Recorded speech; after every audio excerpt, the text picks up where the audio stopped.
Ya mübarek adam. Dur. Her şeyi konuşuyorsun. Bir Allah demeyi mi bilmiyorsun ya? Bir auzu billah de ya. Bir Allah'sın. Bak kardeşler. Cine, sihre, kahine, falcıya, büyücüye açık edersiniz. Ben size söyleyeyim. Ve maalesef çoğu da Müslümanların evinde ocağında oluyor bu işler. Medreseler işte. Neden? Okuma yok, okuma.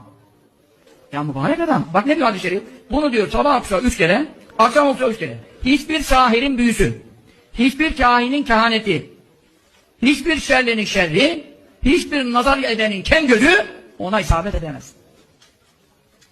Benim en yakın akraban, yakınlarım var şimdi. Bizi oku, canımı çıktı bunları okumaya ya. Ya arkadaş sen niye okumuyorsun? Atayım sana diyorum ya, WhatsApp'tan atayım ya. Sayfayı da arama zahmetine katlanma ya. Ya bir tembellik var, bu millet Allah demekten ödü kopuyor ya. Ya bu ne rezillik. Vallahi zikirsiz hiçbir azaptan kurtulamazsınız. Dünyada başınız beladan kurtulmaz ahirette. Ama özel konuların özel zikirleri.